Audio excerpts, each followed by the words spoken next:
Estaremos enfocándonos a derecho en materia familiar y por ello saludo a los expertos que hoy nos acompañan. Saludo a la doctora Cintia Andrade, Notaría Pública número 44. Bienvenida. Buen día, muchas gracias. También saludo al licenciado Lino Ortiz, que nos acompaña esta mañana. Gracias, buenos días.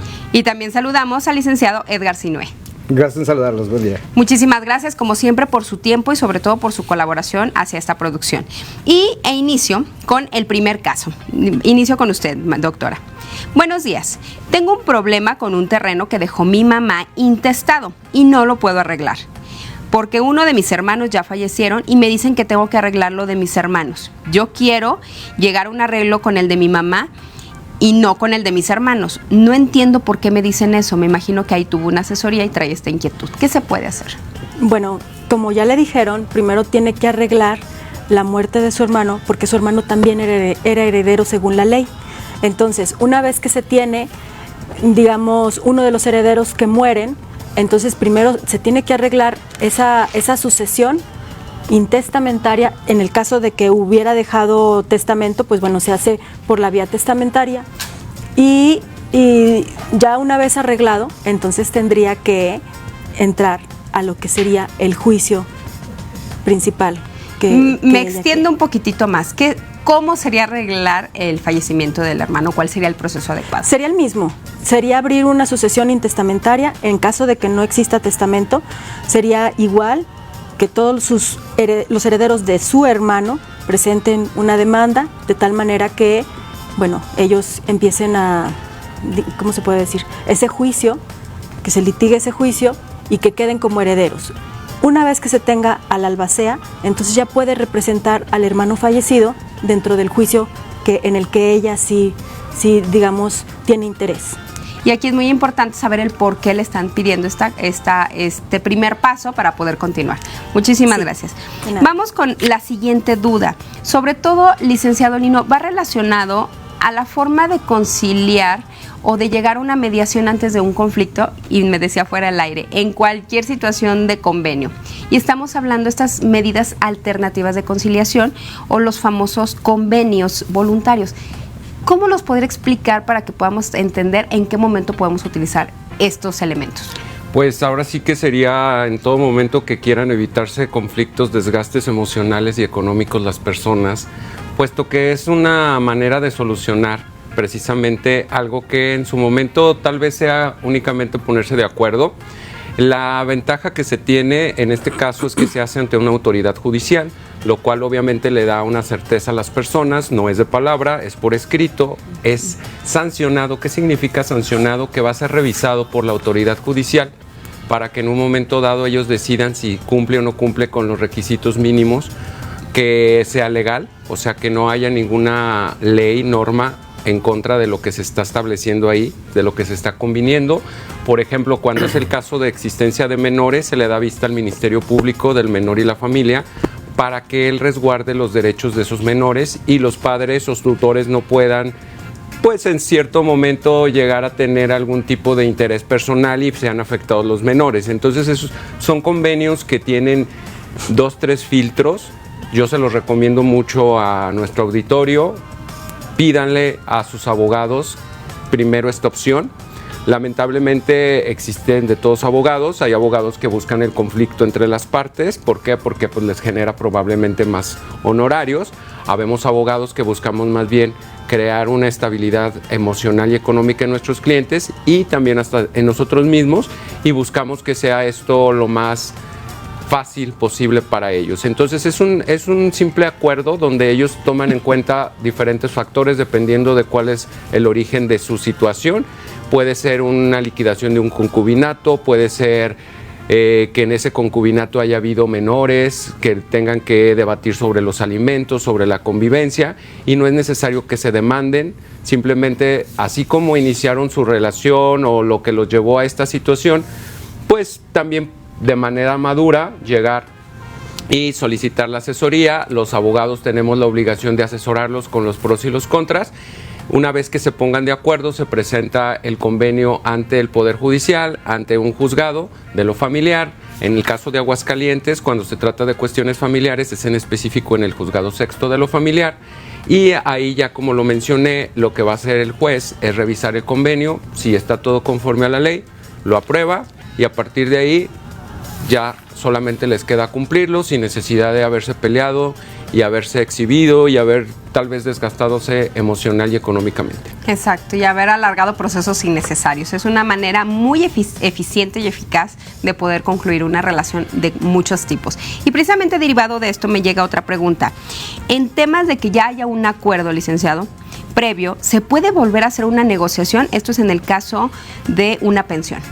Bueno, en todo momento se puede negociar cuando las personas tienen ya la conciencia de qué vamos a hacer o como adultos resolver, y teniendo en cuenta que los hijos es lo más importante para cualquier situación posterior a una relación de pareja, concubinato, matrimonio.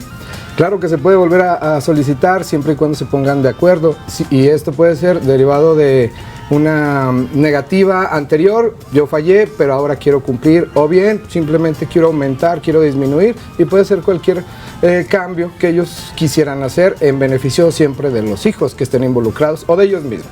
Normalmente cuando se busca un nuevo acuerdo es porque una de las dos partes está más interesada que la otra. Aquí, ¿cómo podemos llegar? Y ya nos comentaba algo de la forma del proceso, pero ¿cuál sería el primer paso? Es decir, ¿voy con el abogado o cito a mi expareja o qué hago? Bueno, la primera opción es buscar a tu abogado. Yo es lo que sugeriría para efecto de solicitar ante el juez. Si ya tienes el convenio acordado en el juzgado, ahí mismo puedes requerirlo, ya sea por medio de una citación o bien directamente el abogado, si tiene colaboración con la parte contraria, el abogado, podemos reunirnos y no hay como ese esquema forzoso de tiene que ser a través de un juzgado, tiene que ser siempre a través de una audiencia. No, podemos hacer un convenio en una notaría, podemos modificarlo en el convenio entre nosotros mismos y autorizarlo a través de manera judicial, ¿no? Entonces, nada más es una cuestión de voluntad de partes para poderlo llevar a cabo. Muchísimas gracias. Vamos con el siguiente caso. Licenciada, doctora, mi tío falleció y no dejó un testamento. Él no se casó y no tiene hijos. Yo fui su última persona en cuidarlo. Quisiera saber qué puedo hacer para ver si procedo a ser parte como heredera y si es muy complicado este proceso, cuánto tarda y qué es lo que debe hacer de papeleo. Bien, sería igual que en el primer caso, tendría que presentar una demanda. En caso de que el juez considere que sí tiene el parentesco necesario, como ella lo comenta, que dice que es su sobrina, si es que de verdad, digamos, comprueba que es sobrina y demás, todos los documentos que nos pide el juez, entonces obviamente procederá esa sucesión a favor de ella, pero siempre y cuando se cumplan con las condiciones que nos dice el Código Civil. No es si lo cuidó o no lo cuidó. Aquí tiene que ver la prelación del parentesco, se tiene que ver el parentesco, y no solamente eso, si no existe de verdad alguien que tenga un parentesco más cercano, porque siempre el pariente más cercano excluye al más lejano. O sea, si por ahí le apareciera un hijo que quizá ella no sabe que existe, entonces va a ser el heredero. No necesariamente tiene que ser digamos, el sobrino.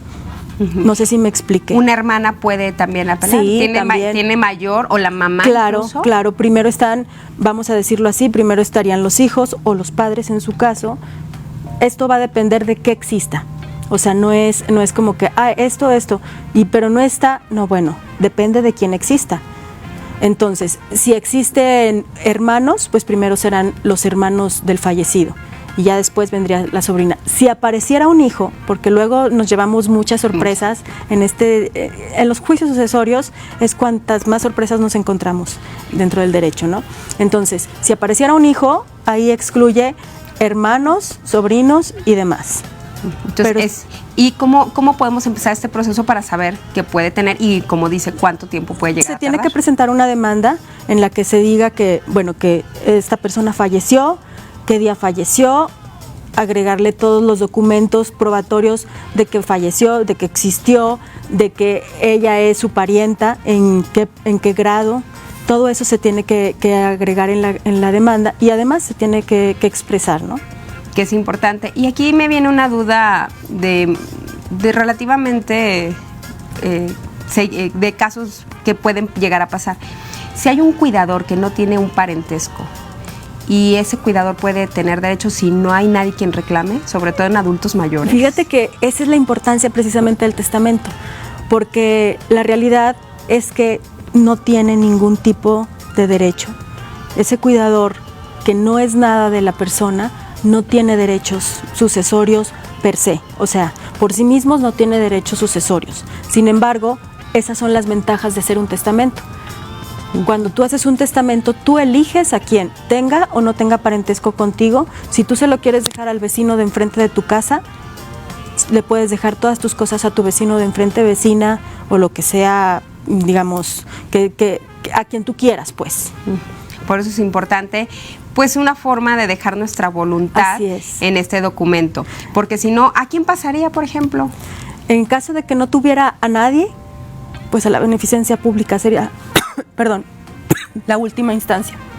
Que por eso es importante, bueno, sobre todo para hacer respetar nuestra voluntad y que estamos todavía en el mes del testamento. Así y que es. pone a su disposición esta notaría, la notaría número 44, sus servicios para que usted pueda dejar, mire, yo más que les digo que su patrimonio, evitar problemas. Sobre todo eso, porque luego no nos damos cuenta las situaciones en las que podemos meter a la gente que está a nuestro alrededor, ¿no? Y por una situación tan simple que es ir a hacer un testamento, podemos evitar muchísimos problemas, incluso la tutela de los menores. O sea, mucha gente no habla de esto, todos hablan de bienes, pero se les olvida la tutela de los menores. O sea, existe la tutela testamentaria y eso es bien importante que la tengamos presente porque mucha gente no habla de este beneficio que da el testamento, el poner la tutela de los menores dentro del testamento. Que me quedo con esa pregunta regresando del corte. Y seguimos recibiendo sus mensajes porque ya me vinieron más inquietudes. Estamos aquí en vivo en las instalaciones de Radio y Televisión. Lo invitamos a esta pausa y regresamos con más de los